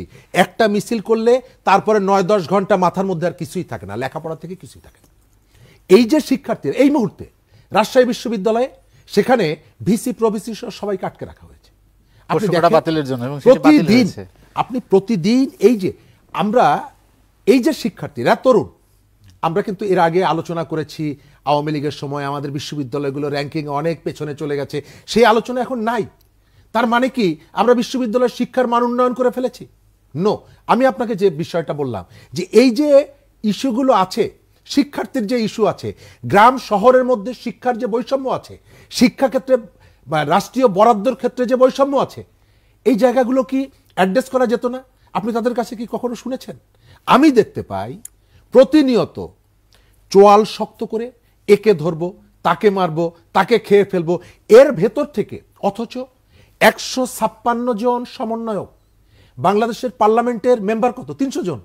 আমার অর্ধেকেরও বেশি তরুণ নেতৃত্ব। আমরা কেন তাদেরকে এইভাবে তৈরি করতে পারলাম না? ভুল রাজনীতি এবং ভুল পদ্ধতিতে এদেরকে পরিচালিত করার কারণে নতুন রাজনৈতিক দল করার অধিকার যে কারো আছে। আমরা এই যে বলা হচ্ছে যে আপনারা কেন নির্বাচন করেন, আচ্ছা 15 বছরের যে সরকারটা ক্ষমতায় ছিল শেখ হাসিনা, তার সাথে কি কারো ব্যক্তিগত কোনো বিরোধ ছিল? জায়গা জমি নিয়ে কোনো বিরোধ ছিল? নো। তিনি মনে করতেন যে জনগণকে পাশ কাটিয়ে তিনি একটা শাসন ব্যবস্থা এবং সেই শাসন ব্যবস্থাটা কন্টিনিউ করবেন। বাংলাদেশের একটা জেনারেশন, দুটো জেনারেশন তারা কোনো জীবনে ভোট দিতে পারেননি। আমাদের সাথে সমস্যাটা কোথায় ছিল? আমরা বলেছি যে সংবিধান যেহেতু রাষ্ট্রের মালিক হিসাবে জনগণকে নিশ্চয়তা দিয়েছে, স্বীকৃতি দিয়েছে, সুতরাং জনগণকে আপনি রাষ্ট্রের মালিক হওয়ার মাধ্যমটা কি? বঙ্গভবনের রুমের মধ্যে যে আমি শুয়ে থাকবো, সোফার মধ্যে বসে থাকবো? নো। আমি 5 বছর পর আমি আমার রিপ্রেজেন্টেটিভ নির্বাচন করব নির্বাচনের মধ্য দিয়ে। এটাই হচ্ছে জনগণের মালিকানা হিসাবে সংবিধানের স্বীকৃতি। আপনি সেটাকে দিতে কেন আপনি এখন বলছেন যে তাড়াতাড়ি সংস্কার যদি করি তাহলে এগুলো তো করা যাবে না। আমি কাউন্টার প্রশ্ন যদি আপনাকে জিজ্ঞেস করি যে আপনি যে বন্দোবস্তর কথা বলছেন ওটাও কি 6 মাসের মধ্যে করা সম্ভব নাকি? আমি যদি সংস্কারের সাথে নির্বাচন এটি যদি সাংঘর্ষিক হয়, আপনি যদি বলেন যে আপনি এই মুহূর্তে নির্বাচন চান, সংস্কার শেষ করে নির্বাচন, তো আপনি যে বন্দোবস্তর কথা বলছেন সেটিও তো 3 মাস 6 মাসের মধ্যে করতে পারবেন না। এটি করার জন্য 10-15 বছর লাগে। ওই যে সুলাইমান সাহেব যেটি বললেন, তো আপনার জায়গায় 16 আনা, আমার জায়গায় 9 আনা, এটা তো হতে পারে না। আমরা পরিবর্তনটা চেয়েছি, পরিবর্তনটা গুণগত পরিবর্তন। এই যে 2 দিন ধরে দেখছেন বিসিএস পরীক্ষার ওই যে 246 জনকে কোন রাজনৈতিক দল এই দাবিটি কি করেছে যে সেখান থেকে এদেরকে বের করে দিতে হবে? কেউ বলে নাই। গত 15 বছর বিএনপি সব থেকে বেশি সাফার করেছে, অস্বীকার তো করা যাবে না। বিএনপি কে বলেছে যে এদেরকে বের করে দিতে হবে না। আপনি বের করে দিয়ে জানেন একজন শিক্ষার্থীর একটা চাকরি পাওয়ার পর তার পরিবারটা কতটা উদ্বেলিত হয়? তারপর যখন শেষ মুহূর্তে এসে দেখে চাকরিটা হলো না, ও তো পিতা মাতা পুরো পরিবার হারানোর শোক ওই পরিবারগুলোতে। আপনি কেটে বুঝতে পারেন? আজকে একটা ব্যাখ্যা দিয়েছেন বিভিন্ন জায়গা থেকে আপত্তি আসার প্রেক্ষিতে আমরা তাদেরকে বাদ দিয়েছি। আপত্তি তো অনেকের বিরুদ্ধে আছে, আপত্তি আছে না? আপনি এই উপদেষ্টা পরিষদে অনেকের বিরুদ্ধে আপত্তি আছে। আপনি ডিসি নিয়োগের ক্ষেত্রে যে আকাম কুকামগুলো করলেন, কারা করেছিল? আওয়ামী লীগ করেছে, আপনারা করেছেন, সচিবালয়ের মধ্যে বসে করেছেন, তদন্ত কমিটি করেছেন 3 জন উপদেষ্টাকে নিয়ে। সেই কমিটির রিপোর্ট কি বেরিয়েছে? না। আপনি স্বচ্ছতার কথা বলছেন, নানাভাবে স্বচ্ছতা। আপনি যেখান থেকে শুরুটা করলেন, আপনি কি বললেন যে আওয়ামী প্রশাসনকে আমি বিদায় করব এখান থেকে। প্রথম কাজটা শুরু করলেন ডিসি নিয়োগ থেকে। সেই ডিসি নিয়োগের যে আকাম কুকামগুলো হলো, সেই বিষয়টা 5 মাসে কেন আপনি সুরাহা করতে পারছেন না? অর্থাৎ ওই যে শস্যের মধ্যে আপনি যখন যাচ্ছেন তখন আপনারটা 16 আনা। তো আমি যেটা বলতে চাই যে এই কাজগুলো সরকারকে বিব্রতকর এবং বিতর্কিত জায়গায় ফেলে দিচ্ছে। আমি এই যে যাদের কথা বললাম, হঠাৎ করে 2 জন উপদেষ্টা এসে বললেন আপনারা 53 বছরে পারেন নাই, আমাদেরকে এত কথা বলছেন। আরে আপনাদের তো ভাগ্য, সৌভাগ্য, সকালবেলায় আমেরিকা, বিকেলবেলায় জার্মানি, পরের দিন নেপালে এসে ওয়ার্কশপ, সকালবেলায় লাল আটার রুটি, দুপুরবেলায় কই মাছ আর দেশি লাল শাকের ঝোল। 5 বছর কোথাও ছিলেন না, 15 বছর পর এসে পতাকা লাগানো। ওই যে বসে আছে, বন্যা হয়েছে কয়েকদিন আগে, আমি 2-3টা টেলিভিশনে বলেছি, দেখি যে বুক সমান পানির মধ্যে নিয়ে দাঁড়িয়ে ওই যে বিলি করে, খিচুড়ি বিলি করে। তো ওই যে সকালবেলায় বাসায় যাওয়ার পরে আবার 2টা ফোন আসবে। আমাদের এটা হয়, সকালবেলা অমুকের বউরে হাসপাতালে নিয়ে আসতে হবে। আপনাদের এগুলো লাগে না, আপনি সকালবেলা ফোন বন্ধ করে ঘুমিয়ে পড়তে পারেন। আর এই যে অতিরিক্ত যে কথাবার্তাগুলো, রাজনীতিবিদদের সম্পর্কে তুচ্ছ তাচ্ছিল্য করা, উপদেষ্টারা বলছেন কোন দলের কাছে লিস্ট দেয়নি। আরে বাবা, তুমি লিস্ট দেওয়ার কে? আপনি লিস্ট দেওয়ার কে? আপনাকে তো এই রাজনৈতিক দলগুলো ঐক্যমত্যের ভিত্তিতে এখানে বসিয়েছে। আমি তো শত্রু না, আমরা সবাই মিলে, আমাদের কারোর সাথে কারো কি মানে জায়গা জমি নিয়ে স্বার্থের দ্বন্দ্ব আছে? রাজনৈতিক বিতর্ক থাকতেই পারে। আপনি পলিটিক্যাল পার্টিগুলোকে তুচ্ছ তাচ্ছিল্য করছেন, নানা জায়গা থেকে নানা রকমের অভিযোগ আসছে। একটা ঘটনা ঘটার সঙ্গে সঙ্গে তাৎক্ষণিক প্রতিক্রিয়া জানাচ্ছেন। গত 2 দিন ধরে মনে আছে 2 উপদেষ্টার ফেসবুক আইডি এটি খুঁজে পাওয়া যাচ্ছে না। আজকে দেখেছেন কারা করেছে? বলা হলো আওয়ামী লীগ করেছে, ছাত্রলীগ করেছে, সচিবালয়ে আগুন, আমাদেরকে ব্যর্থ করার জন্য করছে। আজকে একটা হ্যাকার গ্রুপ ৭১ টেলিভিশনের সাথে তারা সাক্ষাৎকারে বলেছে যে আমরা এই গণ অভ্যুত্থানের অংশীদার ছিলাম, আমরা নানাভাবে সহযোগিতা করেছি, কিন্তু আমরা সংস্কৃতি উপদেষ্টাকে অপসারণ করার জন্য আলটিমেটাম দিয়েছিলাম এবং ২ উপদেষ্টাকে ৭২ ঘন্টা আগে আমরা বলেছি যে তাদেরকে সরানো না হলে আমরা তোমাদের আইডি হ্যাক করব। তারা তো জানে যে আমরা এটি করব। আপনি নানা রকমের এর ভেতর থেকে একটা টেনশন ক্রিয়েট করলেন যে ওই যে পরাজিত শক্তি তারা এসে আমাদের সবকিছু নষ্ট করে দিচ্ছে। তো সবকিছু সচিবালয়ে আগুনের ক্ষেত্রে পরাজিত, দেখা গেল যে একের পর এক আপনি যদি সবকিছুকে পরাজিত শক্তির কাঁধে চাপিয়ে দেন, তাহলে আপনার এই যে ব্যর্থতাটা, যেটা আগে শুনছি কিছু হলে বিএনপি জামাত, আরেকটা বিরতি নিব, তাহলে কালচার আমরা বিরতির পরে আবার আসবো। দর্শক, এসটিভি সংলাপে নিচ্ছে আর একটা বিরতি, ফিরবো শীঘ্রই, সঙ্গেই থাকুন।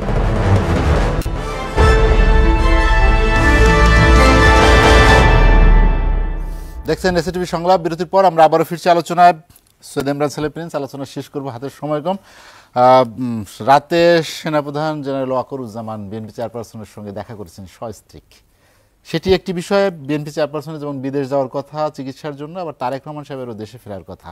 সব কিছু মিলে কোনো যোগসূত্র কেউ খুঁজছে কি না, এ ধরনের অনেক আলোচনা আছে গণমাধ্যমে। আপনার দলের অবস্থান কি? এইটার মধ্যে কোনো যোগসূত্র আছে বলে আমার মনে হয় না। বেগম খালেদা জিয়া তিনি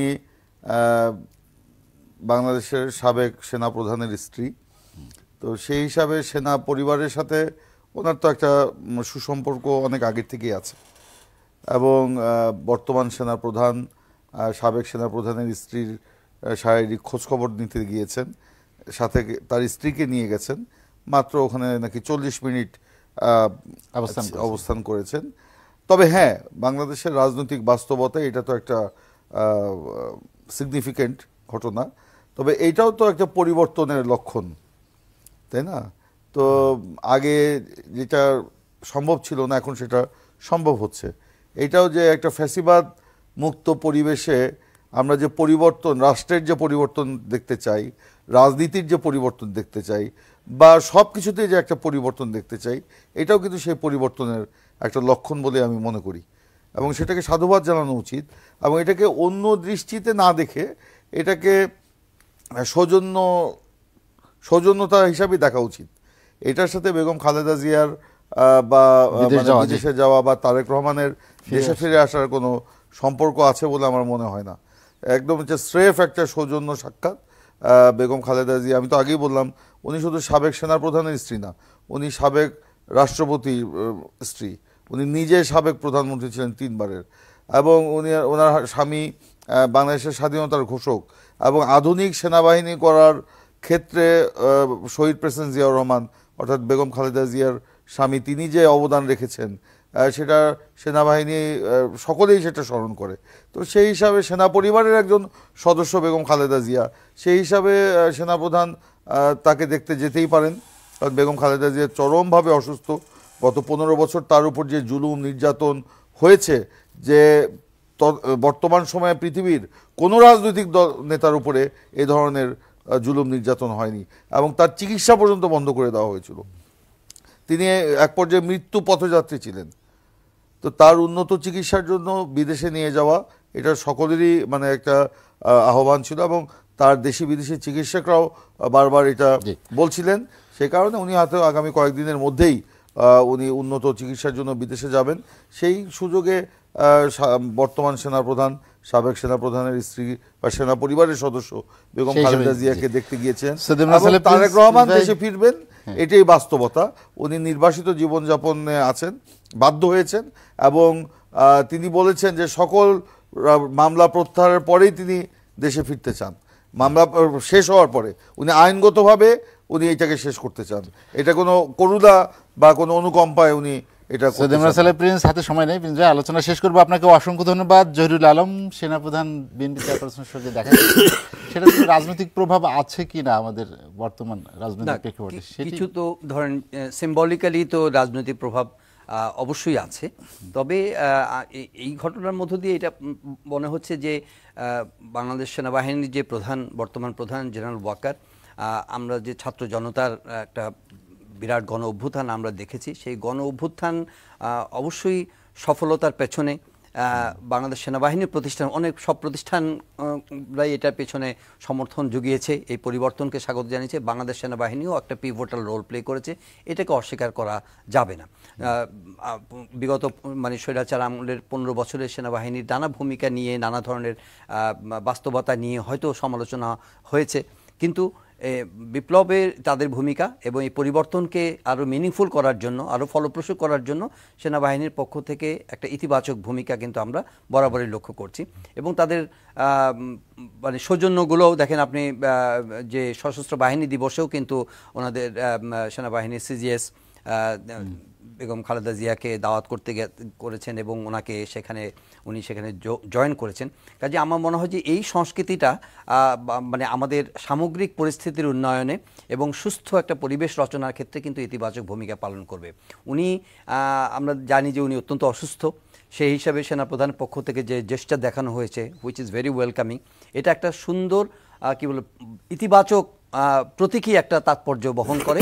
এবং আমরা মনে করি যে এর মাধ্যমে সেনাবাহিনী যে একটা সুষ্ঠু পরিবেশ রচনার ক্ষেত্রে তাদের যে চিন্তা এবং তাদের যে মানে কি বলবো যে পদক্ষেপগুলো আপনার সামনের দিনগুলোতে আমরা দেখবো, এটা প্রত্যাশা করা যায়। জহিরুল আলম, আপনাকে অসংখ্য ধন্যবাদ। হাতের সময় কম, আলোচনা শেষ করব। AFM সুলাইমান চৌধুরী যেটি জহিরুল আলম বলছিলেন যে একটি শান্তিপূর্ণ পরিবেশ যেটা সৃষ্টি করার ক্ষেত্রে সেনাবাহিনীর যে ইতিবাচক ভূমিকা, ইতিবাচক মনোভাব, আপনি জানেন যে বাংলাদেশের একটি গণমাধ্যমে সেনাপ্রধানের একটি সাক্ষাৎকার প্রকাশিত হয়েছে, সেখানে তিনি এই বিষয়টি সবচেয়ে বেশি জোর দিয়েছেন যে সমঝোতার একটি পরিবেশ তৈরি করতে হবে আগামী দিনগুলো যাতে বাংলাদেশে আরও শান্তিময় থাকে, সে ধরনের বিষয়ে জোর দিয়েছেন। পাশাপাশি সংস্কারের প্রশ্নে তিনি কিন্তু রাজনীতিবিদদের উপর, রাজনৈতিক সরকারের উপরই সবচেয়ে বেশি জোর দিয়েছেন। তার মানে কি রাজনীতিবিদদের হাতে বা সামনে সেনাপ্রধানের এই ভূমিকা আরও জোরালো হবে বাংলাদেশের গণতন্ত্র উত্তরণে? দেখুন, আপনি ক্যাটেগরিক্যালি সঠিক বলেছেন। বর্তমান সেনাপ্রধান এই যে আগস্ট বিপ্লবের শেষ মুহূর্তে বিশাল ভূমিকা রেখেছেন, জাতি এটি স্মরণে রাখবে চিরকাল। তার ভূমিকা ছিল অত্যন্ত গৌরবজনক, তিনি এই ভূমিকা এখনো পালন করে যাচ্ছেন, এ ব্যাপারে কোনো সন্দেহ নাই। যদি কেউ সন্দেহ করেন তাহলে ব্যক্তিগতভাবে জনাব ওয়াকারুজ্জামানকে অসম্মান করা হবে, এটা যেন না হয়। তিনি যা করেছেন এক কথায় অসাধারণ। তারপর আসুন, তিনি যে রাজনৈতিক সদিচ্ছা, রাজনৈতিক দলের ভূমিকা, দেশের উন্নয়ন এবং সংস্কারে এই মনোভাব যে সাক্ষাৎকারে ব্যক্ত করেছেন, যৌক্তিকভাবে করেছেন। রাজনৈতিক দলের একজন কর্মীর যোগ্যতা সম্বন্ধে আমি আমার আজকেরই প্রথম আলোচনায় একটু ইঙ্গিত দিয়েছিলাম। সাধারণ মানুষের নাড়ি নক্ষত্র কেবল রাজনৈতিক নেতা কর্মীরাই ভালো বুঝতে পারেন, আমলারা নন। যদিও আমি 30 বছর মাঝখানে আমলাগিরি করেছি, আর আমলাগিরি করতে গিয়ে রাজনৈতিক নেতৃবৃন্দ কি করেন, কিভাবে মানুষের নাড়ি নক্ষত্র সম্বন্ধে জানেন এবং সেই অনুযায়ী রিয়্যাক্ট করেন, কাজ করেন, এটা করতে দেখেছি এবং অনেক কিছু শিখেছি। রাজনৈতিক দলের সদিচ্ছা ছাড়া আমাদের সংস্কার সম্ভব নয়, কোনো টেকসই হবে না, আমরা উন্নতির দিকে যেতে পারবো না। সঠিক। জি, AFM সুলাইমান চৌধুরী, আপনাকে অসংখ্য ধন্যবাদ। হাতের সময় কম, আলোচনা শেষ করব। শরীফুজ্জামান শরীফ, সেনাপ্রধানের সাক্ষাৎকারের কথা যে অংশটি সবচেয়ে বেশি আলোচনায় এসেছে, যেখানে সরকার থেকে বলা হচ্ছে যে সংস্কার করা হবে, এই সংস্কারের পর নির্বাচন বা সংস্কার একই সাথে চলতে পারে, গুরুত্ব দেওয়া হচ্ছে, সেখানে তিনি কিন্তু রাজনৈতিক দল বা রাজনৈতিক সরকারের উপর সবচেয়ে বেশি গুরুত্ব আরোপ করেছেন। আপনি কি মনে হয় যে সরকারের সঙ্গে তার এই বক্তব্যে আসলে কি একটি দূরত্ব প্রকাশ করে কিনা? প্রথম জায়গাটা হচ্ছে যে তার যে উদ্যোগটা, এই উদ্যোগটা আমি দেখি যে আমাদের যে বিবাদমান যে রাজনৈতিক সংস্কৃতি ছিল সেখান থেকে বেরিয়ে এসে একটা নতুন উদ্যোগ, যেটা আমরা চেয়েছিলাম। আমাদের ঢাকা বিশ্ববিদ্যালয়ে একজন শিক্ষক ছিলেন ডক্টর আমিনুল ইসলাম স্যার, আমাদের ক্লাসে পড়ানোর সময় বলতেন, দল থাকবে, দলাদলি থাকবে না, কাদা থাকবে কিন্তু কাদা ছোড়াছুড়ি থাকবে না। আমরা সেই ধরনের একটা সংস্কৃতি চাই, যে এখানে এক পক্ষ আর এক পক্ষকে নিশ্চিহ্ন করে দেওয়ার যে সংস্কৃতি, সেখান থেকে আমরা বেরিয়ে আসব। আমাদের সেনাপ্রধান কিন্তু এর আগেও নির্বাচন সম্পর্কে তার একটা অভিমত দিয়েছিলেন, যদিও তাৎক্ষণিকভাবে সরকারের পক্ষ থেকে দ্বিমত পোষণ করা হয়েছিল এবং বলা হয়েছিল যে নির্বাচন নিয়ে একমাত্র প্রধান উপদেষ্টাই কথা বলবেন। পরবর্তীকালেও কিন্তু আমরা একই ধরনের ঘটনা পুনরাবৃত্তি দেখেছি। উপদেষ্টার কথা বলেছেন, পরের দিন প্রেস উইং বলেছে যে না, ওনার এটা বলার, এটা ওনার একমাত্র ব্যক্তিগত, অর্থাৎ সরকার পরিচালনায় অন্য সমস্ত বিষয়গুলো তাদের কালেকটিভ সিদ্ধান্ত, কিন্তু নির্বাচন নিয়ে যেই কথা বলবেন এটি তার ব্যক্তিগত। এটা আমার কাছে রহস্যজনক মনে হয় যে অন্য কোনো কিছু ব্যক্তিগত না, সব কিছুই হচ্ছে কালেকটিভ, কিন্তু নির্বাচন নিয়ে, অর্থাৎ ওই যে বললাম যে নির্বাচন নিয়ে যে এই যে নানা জনের নানা কথা বলার যে স্পেসটা, স্কোপটা, এই স্কোপটা সরকারের এই যে রহস্যজনক আচরণের কারণে এটি হচ্ছে। সেনাপ্রধানের এই বক্তব্যটা থেকে অবশ্যই পারফেক্টলি যে রাজনৈতিক নেতৃত্ব ছাড়া, রাজনৈতিক সরকার ছাড়া আসলে দেশকে, দেশের মানুষকে এগিয়ে নিয়ে যেতে পারেন। এখন বলতে পারেন যে আমরা তো ওই যে দুই উপদেষ্টা বলেছেন 53 বছরে কি করেছেন, যতটুকু এগিয়ে তিনি বলেছেন যে এটা ঠিক আছে যে গতদিনে হয় নাই, কিন্তু এবার তো একটা সুযোগ তৈরি হয়েছে। আমি তো ওইটাই বলছি, রাজনৈতিক দলের উপরই যে এতদিন ধরে হয়নি, কিন্তু যতটুকু হয়েছে এটুকুই কিন্তু রাজনৈতিক নেতৃত্বের কারণে হয়েছে। দেশ সৃষ্টি, এই যে গণ অভ্যুত্থান, সবকিছু আপনি বলতে পারেন যে আমরা তো এটা করেছি সেটা, নো, আপনি কতগুলো ভুল অ্যাপ্রোচ করছেন। ওই যে বললাম যে গণ অভ্যুত্থানের সময় যে রিক্সাওয়ালা রিক্সার উপরে দাঁড়িয়ে স্যালুট দিয়েছিল, মনে আছে? ভাইরাল হয়েছিল। আপনার মনে আছে গণ অভ্যুত্থানের সময় একজন মা তার সন্তানটিকে কাঁধের উপরে নিয়েছে, সন্তান ঘুমিয়ে পড়েছে, তার হাতে একটা পানির বোতল, শহীদ মিনারের দিকে যাচ্ছে। আমি তো মনে করি যে ওই শিশুটারও কন্ট্রিবিউশন আছে এই গণ অভ্যুত্থানে, যে মায়ের কোলে ঘুমিয়েছিল। আপনি এগুলোকে অস্বীকার করছেন কেন? তার পেছনে যেমন রাজনীতি আছে, আর রাজনীতিবিদ ছাড়া, রাজনৈতিক উদ্যোগ ছাড়া, রাজনৈতিক ঐক্যমত্য ছাড়া দেশকে এই যে বিপদে আছে, যেখানে পড়েছে, সেখান থেকে আপনি এগিয়ে নিয়ে যেতে পারবেন না। আপনার চ্যালেঞ্জ অনেক, শুধুমাত্র ডোমেস্টিক চ্যালেঞ্জ না, আপনি সীমান্তের বিপদটার কথা অনুধাবন করছেন না। আপনি কি এটিকে শুধুমাত্র আমলা দিয়ে ঠেকাতে পারবেন? মিয়ানমার সীমান্তে যে কত বড় একটা বিস্ফোরা হয়েছে, আমি তো মনে করি সরকারের প্রতিদিন উচিত রাজনীতিবিদদের সাথে কথা বলা, কিভাবে করব, কি করব। কিন্তু আপনি যদি তাদেরকে মাইনাস করতে যান, এই যে সংকট, এই সংকট বাড়বে, তাদের বাড়বে না হয়তো। বাংলাদেশের যারা এই যে অরাজনৈতিক সরকারগুলোতে দায়িত্ব পালন করেছে, বেশিরভাগই কিন্তু দায়িত্ব শেষে দেশে আসেন না। আর যারা দেশে থাকেন তারা ওই যে শালার বাড়িতেও যান না, শালির বাড়িতেও যান না, ঈদের নামাজ পড়তেও যান না। কেন যান না আমি জানি না। আমি বলতে চাই যে দেশের মানুষ বিপদে পড়ে, এই রকমের কাজ যেন আমরা ভুলে হোক বা উদ্দেশ্য প্রণোদিত হোক না করি। শরীফুজ্জামান শরীফ, আপনাকে অসংখ্য ধন্যবাদ। এফএম সুলাইমান চৌধুরী, সৈয়দ ইমরান সালে প্রিন্স এবং জহিরুল আলম, আপনাদেরকে অসংখ্য ধন্যবাদ। দর্শক, জানিয়ে রাখি এসটিভি সংলাপ পুনঃপ্রচার হয় শুক্রবার সকাল 7:30টায়। আজ এ পর্যন্তই। ভালো থাকুন, সুস্থ থাকুন, এসটিভির সঙ্গে থাকুন।